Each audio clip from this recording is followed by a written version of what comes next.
हाँ बेटा, आवाज आ रही है मेरी एवरीवन? Yes sir. हाँ, एकदम अचानक डिस्कनेक्ट हो गया था, आपने देखा होगा, अंधेरा हो गया बैकग्राउंड में, और यहाँ एकदम अचानक लाइट चली गई और सब कुछ ब्लैकआउट हो गया था, सो आई गॉट डिस्कनेक्टेड। एनीवे, हम लोग बात यहाँ पर डॉक्टर की कर रहे थे, आई होप वो चीज ध्यान होगी। तो अगर देखा जाए 2-3 चीजें निकल के आ रही हैं। पहले तो ये आ गया वो सारी चीजें जो हमने रिकॉर्ड्स के फॉर्म में दिया, जो पेशेंट बोल रहा है वो अनस्ट्रक्चर्ड है, उसको स्ट्रक्चर किया गया, जब स्ट्रक्चर किया गया, थोड़ा प्रोसेस किया गया वो इंफॉर्मेशन, और इसके अलावा कुछ ह्यूरिस्टिक चीजें भी हैं। ह्यूरिस्टिक का मतलब वो सारी चीजें जो मालूम है, वो जो सारी चीजें मालूम है वो अपने एक्सपीरियंस की वजह से हो सकता है, उसने ऑब्जर्व किया होगा, उसने जब वो पढ़ रहा था तो सीखा होगा, उसने अलग अलग जगह गया होगा ना, ये वेरी करता रहता है। जब ये वेरी करता रहता है तो लोगों का जो दवाई करने का जो तरीका है वो भी वेरी करता रहता है।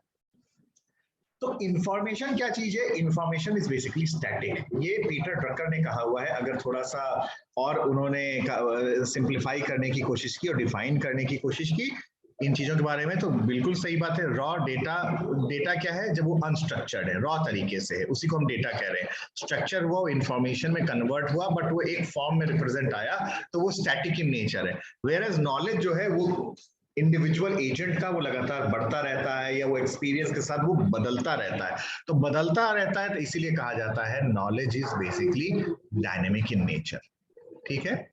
सो this is the basically relationship between data and knowledge.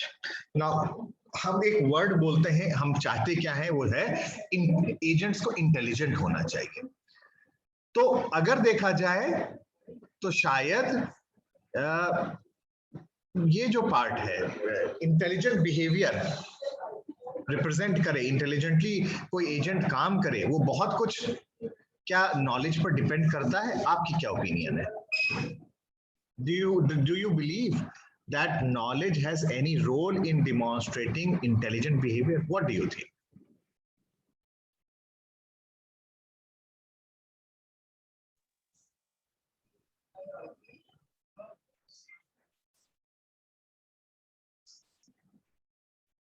Do you believe that knowledge has any role in demonstrating intelligent behavior? Am I audible now?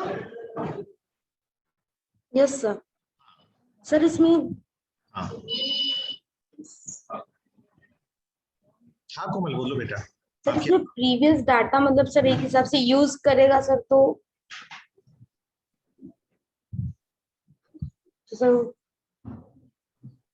उसको प्रीवियस नॉलेज होनी चाहिए, यानी कि और ये नॉलेज एक हिसाब से इम्पोर्टेंट आंसर करेगा।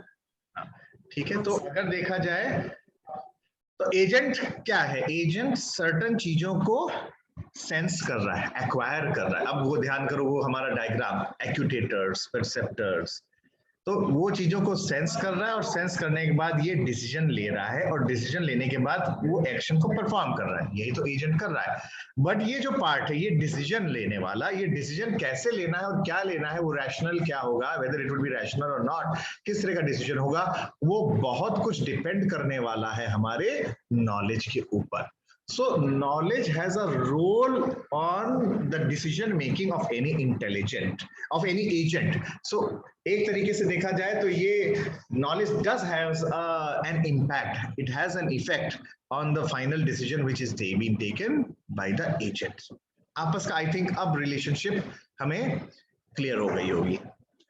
Now हमने जो बातें की हुई थी, ये हमें क्लियर था कि जो एजेंट्स होते हैं उनको परसीव करना चाहिए, वो समझ में आ रहा है, उनको हमें एक्शन करना चाहिए, वो भी हमें समझ में आ रहा है। तो अब इस यूनिट में जो बातें हम लोग कर रहे हैं वो इन दो चीजों की कर रहे हैं। इस डायग्राम को अगर देखा जाए, वो क्या कर रहे हैं? पहली बात तो ये नॉलेज को रिप्रेजेंट करें, जो understanding of the real world है वो किसी लैंग्वेज के फॉर्म में उसको रिप्रेजेंट करना है, हमें वो समझना है, और साथ में जो डिसीजन ले रहे हैं, एक कंक्लूजन पे पहुंच रहे हैं, इन्फ्रेंस को निकाल रहे हैं, वो जो रीजनिंग कर रहे हैं, वो रीजनिंग के क्या तमाम सारे मैकेनिज्म पॉसिबल है एज अ बेसिक मैकेनिज्म, उनके बारे में हम लोगों को जानना है।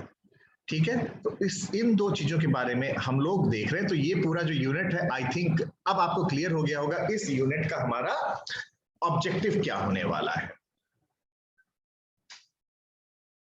सो we need an inference mechanism, we need certain syntax and semantics, and हम लोगों को अब इस चीज के बारे में क्लियर हो गया है कि हम लोग किसी नॉलेज को रिप्रेजेंट कर रहे हैं with the help of a particular language, and in order to understand this language it is very much necessary that first of all we have to know the जो चीजें होती हैं about syntax कि कैसे syntax होगा उसको हम लोग समझेंगे, और फिर हम लोग मीनिंग की बात करेंगे और हम लोग एक कंक्लूजन पर पहुंचने की कोशिश करेंगे.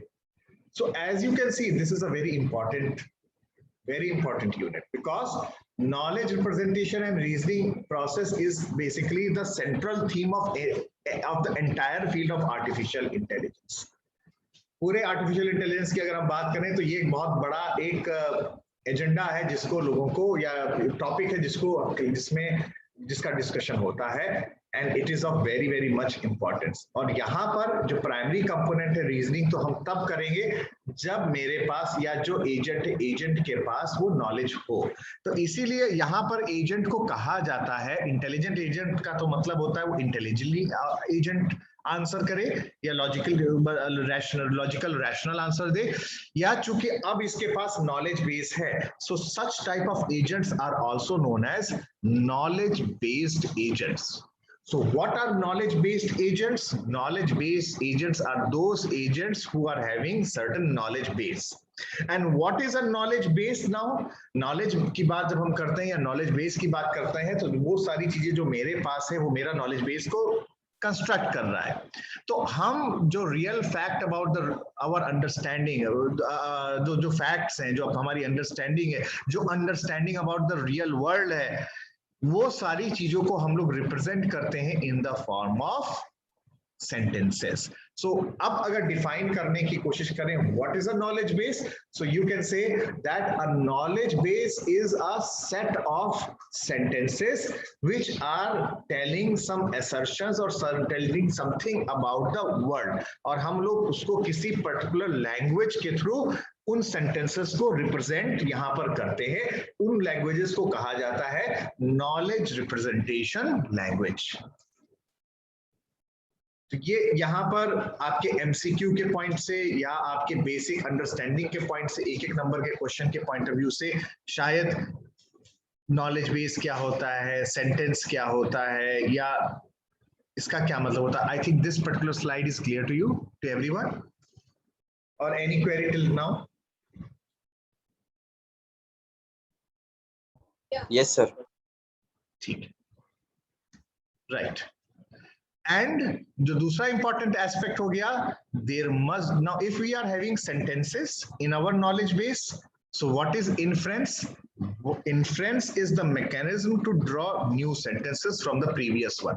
जो हम कुछ हमारे पास नॉलेज बेस है, जो हमें चीजें मालूम है या हमें पता चल रही है, उनके थ्रू हम एक कंक्लूजन में पहुंच रहे हैं. जो हम कंक्लूजन में पहुंच रहे हैं, अब वो चीज हमें मालूम हो गई है, तो एक तरीके से मैं अपने नॉलेज बेस को फिर बढ़ाता हूं, लॉजिकली चीजों को डिराइव करता हूं. ये जो लॉजिकली तरीके से चीजों को डिराइव करता हूं, इस मैकेनिज्म को ही हम लोग इन्फ्रेंसिंग मैकेनिज्म या रीजनिंग मैकेनिज्म कहते हैं.